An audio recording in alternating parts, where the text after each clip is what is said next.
గత 2 రోజులుగా కురుస్తున్న కుండపోత వర్షాలకు విజయవాడ నగరం వణికిపోయింది. జనజీవనం అస్తవ్యస్తమైంది. ఇక మురుగు కాలువలు రూపురేఖలు కోల్పోయాయి. రోడ్లన్నీ జలదిగ్బంధమయ్యాయి. కృష్ణమ్మ నగరానికి వచ్చిందా అన్నట్టుగా ఉధృతి కనిపిస్తుంది. వరద ప్రవాహానికి కార్లు, బైకులు కొట్టుకుపోయాయి. 20 ఏళ్లలో ఎన్నడూ లేని విధంగా నగరం విలవెల్లాడింది. పాత బస్తీ, బందర్ రోడ్, ఏలూరు రోడ్డు, అలాగే జాతీయ రహదారి, ఆటో నగర్, పలు కాలనీలు, శివారు ప్రాంతాలు ఒకటేంటి అన్ని ప్రాంతాల్లోనూ భారీగా వరద పోటెత్తింది. నగరంలోని దారులే కాదు, జాతీయ రహదారులు కూడా నీటిలో చిక్కుకుపోయాయి. మన కాకాని టోల్ గేట్ దాటిందిరా, కాజా toll gate దాటిందిరా.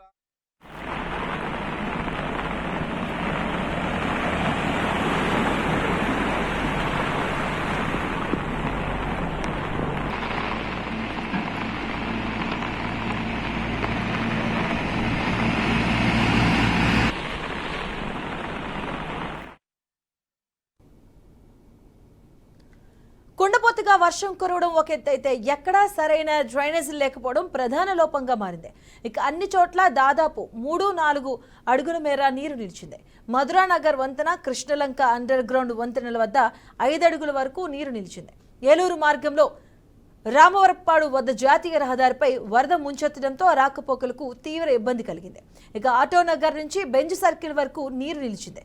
Nirmal convent, polyclinic రహదారి, 5వ నెంబర్ మార్గం, అలాగే ఏలూరు రోడ్డు, భవానీపురం, విద్యాధరపురం, సత్యనారాయణపురం ఇలా తదితర ప్రాంతాలన్నీ నీట మునిగాయి. ఇక విజయవాడ నగరం 69 చదరపు కిలోమీటర్ల విస్తీర్ణంలో ఉన్నటువంటి అన్ని కాలనీలతో పాటు శివారు ప్రాంతాలు జలదిగ్బంధమయ్యాయి.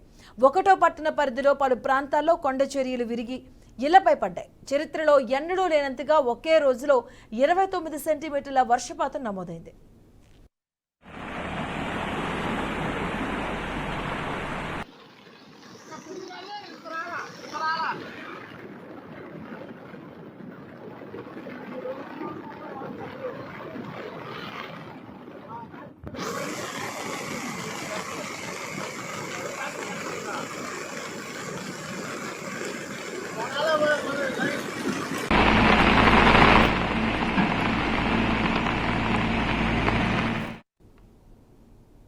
పల్నాడు జిల్లా మాచర్ల మండలంలోని పర్యాటక ప్రాంతమైన ఎత్తిపోతలకు వరద ప్రవాహం భారీగా పెరిగింది.